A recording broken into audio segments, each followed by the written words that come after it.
what's good? What's good? Welcome to the late night edition of Xfeed. What's up? My name is The Schiller, giving you a whole landscape rundown of the landscape, the things that we are going to escape on the land, and the land that we are going to escape on the internet. That makes sense, right? True? Phenomenal. All right, let's get into it.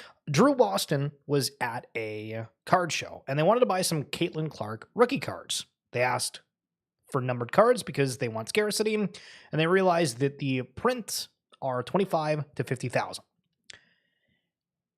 And then bringing up Top Shot about how the fact that you can see how many different types there are, the clear rarity, the easy marketplaces, and arguably what I think might happen is some of these physical card sellers, right? We have the argument of, do we want graded cards? Do we want cards that aren't graded? But ultimately, people want transparency. So the question is, are new things going to be creating these marketplaces like Segment, like Beezy, that are integrating these real-world assets? Or is this going to be something where the card publishers themselves want to do something that's on-chain, have NFTs themselves, and run things through that? These are the questions we have to ask, but something as we're continuing to see the adoption of Web3. Ton blockchain showing a pudgy or a penguin emote, a shark, and some eyes. And Luca Nets from Abstract and Pudgy Penguins giving it right back. Roar, what's going on? Let's go one more day. The NFT projects pretend they are doing anything. Yo, you're crazy. But Ton blockchain, again, really big player off the Telegram app itself. We will see what exactly this means. But again, Luca Nets talking quite highly of everything around Abstract and Pudgy. Solid intel. Providing the intel, Binance suspends staff for insider trading, plans to cooperate with law enforcement. So if you're only been around for a little bit, the only thing that I can think of off the top of my mind that was not meme coin related, that was somewhat bigger news, was OpenSea, where they used to highlight certain collections on the front of OpenSea, and when there was far less saturation within the space, there was one of the workers there, Nate Chastain, who ended up getting in legal trouble for inside trading that. The Binance one, this could be a little bit of a bigger issue. We'll see how much it affects things. So a final Bossu, which is an NFT mint that's obviously got a lot of hype, as it's got 111,000. Rough day today. Made a mistake in final Bossu set up today after testing for countless hours. Never made a mistake quite like this before. We did fix it in 15 minutes and refunded everyone, but definitely need to take onus of that one. I care about the success of all abstract projects. So I haven't deep dived into this, to be totally honest, but I was seeing on the timeline and somebody was talking about how the first 400 that they had for mint ended up going out for free. So I'm a little bit confused of if I'm reading two different collections today, or if these are not related or something entirely different. So if you've been following along with Final Bossu, I've been seeing it on the timeline like a fair bit, and a lot of people wanting to get into it. Apparently this was like a pre-sale today, and there was still like a decent bit more to be minted, so maybe a collection to pay attention to. Zeneca providing some thoughts. Let's react. In all seriousness, while I obviously don't think the NFT bull run has 100% started, I do think there are some canary in the coal mine signals that something might be brewing. I mean, we've been over covering the NFT space forever. People saying the gaming run, the DeFi run, the rails of everything are going on the blockchain. We have the thought of that, and we realize this is happening at various speeds to different industries. And we'll get to a great take by Matt Bartlett in a little bit. But I mean, if you've been paying attention, you know there's a lot of capital, a lot of teams that are driven, creating things. And if we're saying this is the new evolution of the internet, well, hot damn. Speaking of bullishness and the evolution of the internet, does the metaverse come back? Frosty here, saying you can now buy an other deed for $400. Remember, these were going for insane amounts when they first minted. And a coda, which was one of 10,000 creatures potentially on these other deed lands when you minted, slightly above $2,000. $2,000 or a coda. Do that again. End of year IC code is at least $20,000 and other deeds at $5,000. Do what you want with that info. Love the fact that people are bullish about things, but that is a massive jump and would mean that the narrative around metaverse right now completely changes, because I don't know. Is it something where we have one successful metaverse? Is it multiple ones? Word, Readyverse, Other Side, all the ones that are kind of popular and big right now with the Decentraland, the Sandbox, etc., etc. Does that mean these things are coming back? Again, this is just a speculative take. Maybe nothing happens, but let's just try to go with it for a second. Robbie Ferguson from Immutable. Movies are going to become video games, and video games are going to become something beyond our current comprehension. I'm trying to think way back in the day. I remember I was in like this drama camp as a kid, and the Two Towers came out, Lord of the Rings Two Towers. And I remember faking sick because I was like, I want to go home and watch this film. And I think I watched it over and over and over again. And it was one of my all-time favorites. Obviously love everything around Lord of the Rings. But thinking back, how insane would that be is if you could go see that movie in the theater and then go home and play in that video game. You always had these games come out a little bit later. Sometimes the games were rushed and they were just trying to capitalize on the IP. But what if with AI tooling, what if with this metaverse concoction, what if IP rights are so easy to monetize and everybody's wanting to jump into it? This is stuff that is crazy and super cool to be a part of, and I am happy we covering this all day, every day. Roar, to be honest, this is the season we have the slow end of the Twitter cabal. People got smarter in Web3 and only solid projects will survive. Example, one trying hard, Raven Quest, Sandbox is trying too, but well, yeah, great take. And I think that what we could phrase that as is just genuine, sorry, not genuine, but any sort of hype that previously sent the markets that people had, more emotional reactions to doesn't have the same effect that it does. Yo, JR, what's going on? BAYC to the moon, boss. The absolutely moon in the past couple of days. What's going on? You got the alpha? Let me know. Okay, so another take from Zeneca here that I kind of disagree with, and if you guys have any thoughts, I'd love to hear it, but hear me out for a second. So he says, in quotes, passive income is almost always a trap to get unwitting first cyclers to be exit liquidity. If someone is doing math along the lines of just by holding or staking whatever, I'm making X per day, which is Y per year, which is insane, they're probably soon going to be humbled. Now, there was a great take, and we've talked about it on the stream because I actually had one of them, is the Genesis Cybercongs. I don't have it anymore, but at a point, because there was such a demand around the token and the scarcity of the asset, and again, the lack of saturation that we see nowadays, the banana token was like $100, and you got 10 banana a day from the Cybercongs, so you're basically earning $1,000 a day. And yes, it didn't last, so this is not wrong by any means, but we've seen a lot of different collections out there have some sort of yield, right? With ApeCoin, we've seen that. Sure, at the heights of, $20+ per ApeCoin, those were insane yields. Now it's below $1, but again, if you have a couple different Bored Apes, Mutant Apes, whatever, it does add up pretty quickly. And so sure, we have the roundabout of maybe everything is not as solid throughout that, but I think that there are a lot of things, and I don't know if this is just within the NFT realm, because obviously there's DeFi platforms offering stablecoin yield, just general coin yield, etc. But there's definitely been a ton of NFTs that have done quite well from these passive plays, if you will. Forgotten Rooniverse launches tomorrow at 10 a.m. This is one of the games in Web3 that I've tried. I do like it. If you like RuneScape, something a little bit more casual, I think you are going to like the vibe around this one. So here's kind of a quick little video of what it's going to look like.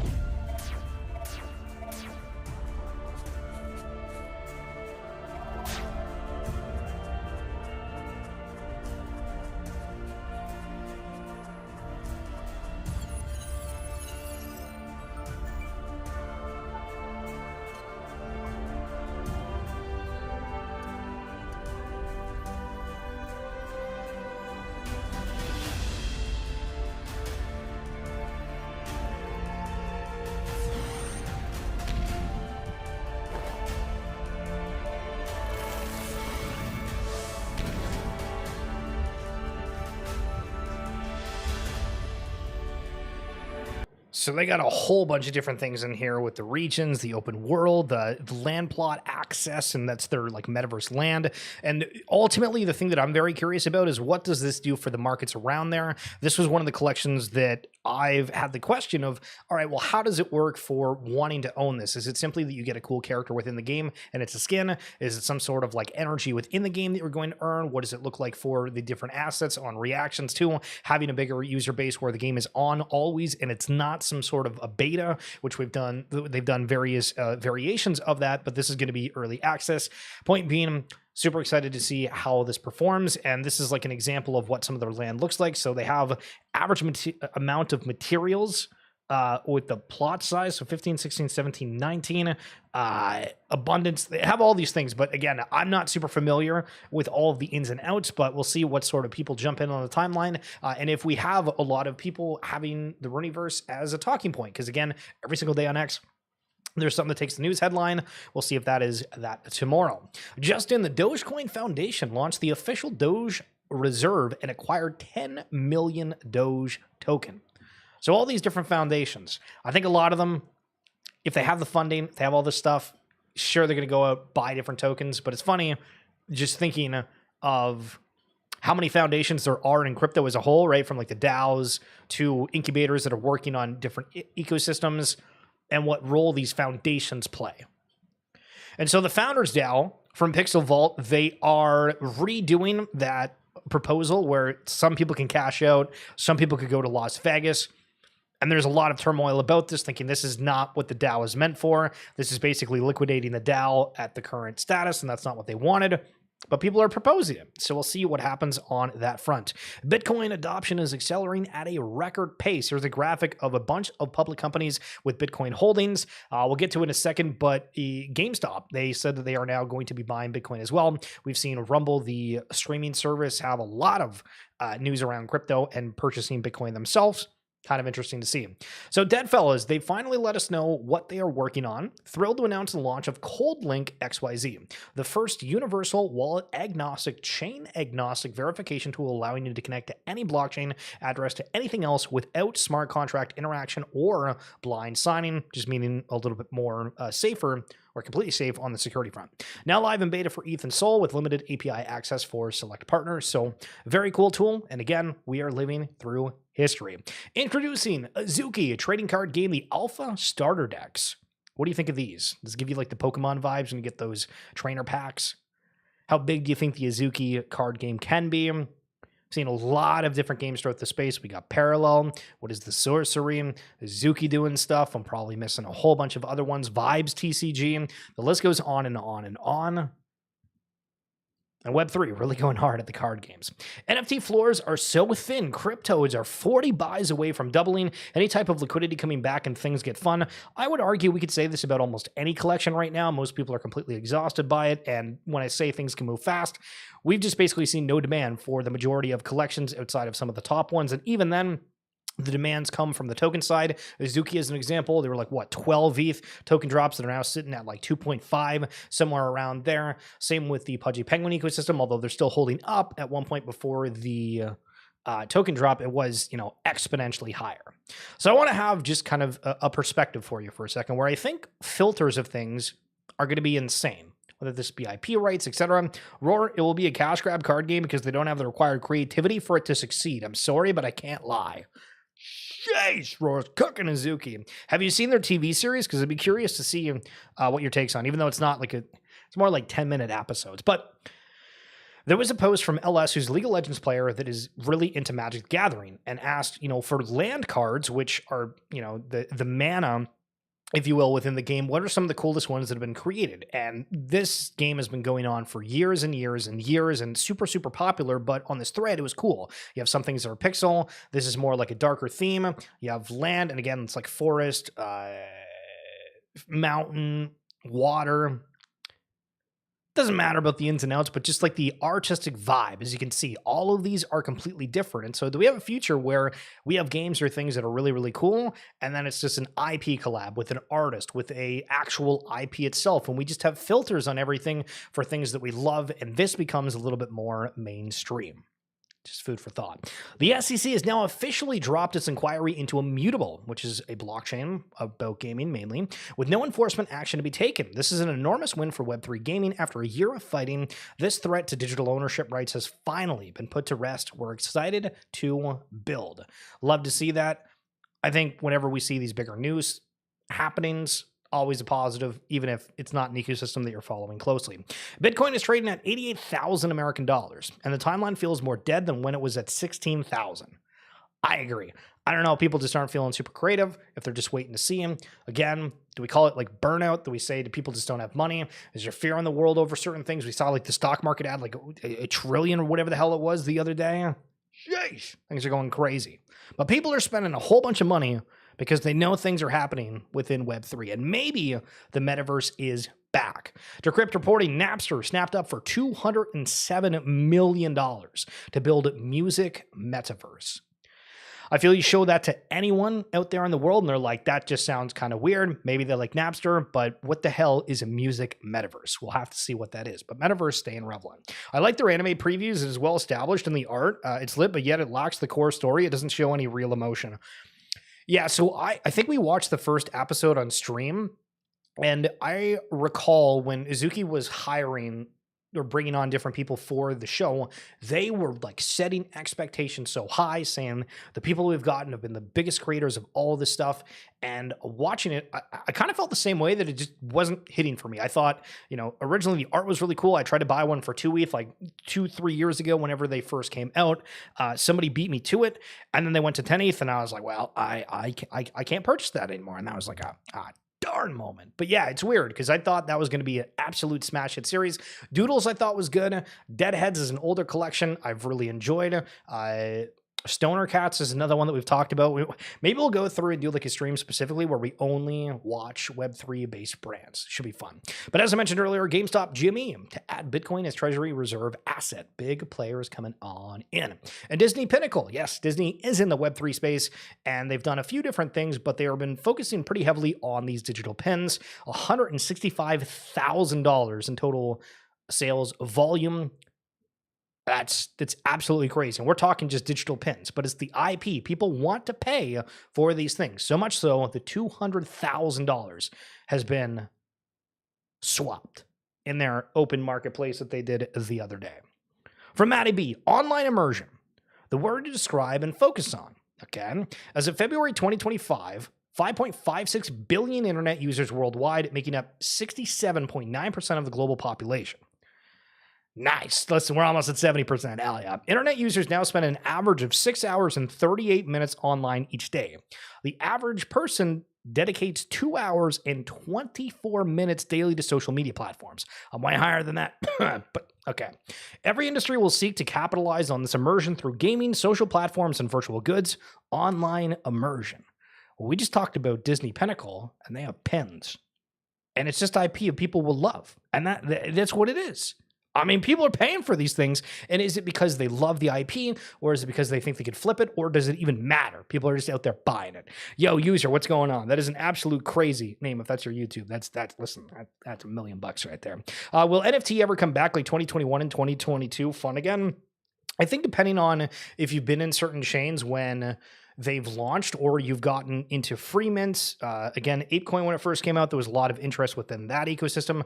If you look over to, why am I forgetting what the name of it is? It's called the Pallet Exchange. Sui, no, it's not, what the hell is it? There was one that came out and it got like a lot of traction. I think it went to like 1 billion market cap for the coin itself, and then it like really got hammered. Pallet Exchange is Say. That's what it is. SEI. This was one that got Rodney. Have you met my man Rodney Mullins? So going through their marketplace here, I mean, this is their all-time. I don't recognize any of these collections on here. Wait, hold on. Hack.say, buy volume. We are closed. Thank you for the memories. Wait, what? Huh? So the exchange shut down? Is Say still doing NFTs? I'm so confused. Or is this like a leaderboard? Rodney Mullins, what's going on? What are we doing? No, I appreciate the shout out on Looks Rare, but no, it was Pallet Exchange because it was the Say net. What? Okay, so Say NFT marketplace.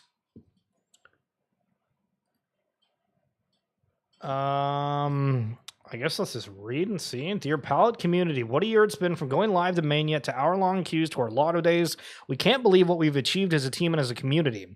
With that being said, we'd like to share 2 very important announcements with you.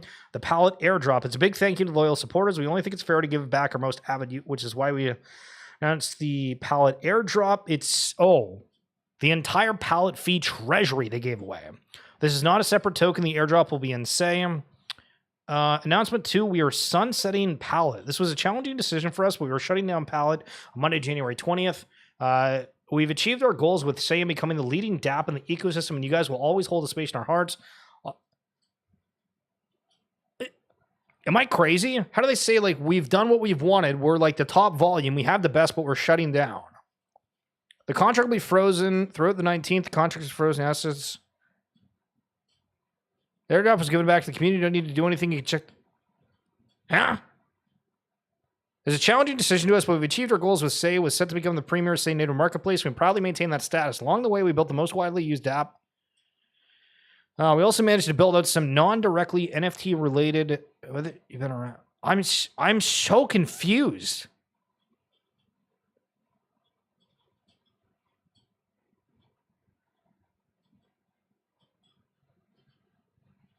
Okay, so is Say just dead? I mean, what? Huh?